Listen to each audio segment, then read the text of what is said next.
Friends Mithun channel Vihaan degree adverts అయితే friends ఇదైతే Sri Venkateswara university distance ఎడ్యుకేషన్కి సంబంధించి ఎగ్జామ్స్ అయితే టైం టేబుల్ వచ్చింది కదా, దానికి సంబంధించి లేటెస్ట్ న్యూస్ అయితే మనకి వెబ్సైట్లో అయితే వచ్చింది. చూడండి, చదువుతాను.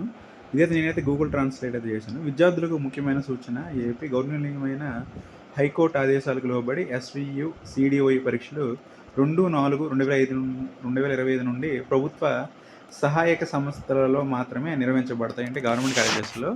నెక్స్ట్ ఇక్కడ మునపటి పరీక్షా కేంద్రాలతో డౌన్లోడ్ చేయబడిన హాల్ టికెట్లు ఏవైనా ఉంటే అవి చెల్లవు. 29/3/2025 నుండి సవరించిన పరీక్షల షెడ్యూల్ మరియు కేంద్రాలతో కూడిన తాజా హాల్ టికెట్లను డౌన్లోడ్ చేసుకోవాలని విద్యార్థికి తెలియజేయబడింది. ఫ్రెండ్స్, మనకైతే ఈ విధంగా అయితే ఉంది. ముందు మనకి ఏవైతే వచ్చాయో ఆ హాల్ టికెట్లు అయితే మనకి చెల్లవు. ఏవైనా ఉంటే మాత్రం 29వ తేదీన మనకైతే హాల్ టికెట్లు ఇప్పుడు కొత్తగా మనకి వచ్చిన ఏవైతే ఉన్నాయో యూనివర్సిటీ ఏవైతే మనకి ఎగ్జామ్ సెంటర్స్ ఉన్నాయో వాటికి సంబంధించి న్యూ హాల్ టికెట్స్ అయితే డౌన్లోడ్ చేసుకోవాలని చెప్పేసి అయితే ఇక్కడ మనకి లేటెస్ట్ న్యూస్ అయితే వచ్చింది. మీ ఫ్రెండ్స్ కూడా తెలియజేయండి, ఎవరైతే మరి ఎస్వియు డిడి ఎగ్జామ్స్ రాస్తున్నారో వాళ్ళకి తెలియజేయండి. ఇది గైస్ నా వీడియోని లైక్ చేయండి, షేర్ చేయండి, ఛానల్ అయితే సబ్స్క్రైబ్ చేసుకోండి. Okay, thank you guys.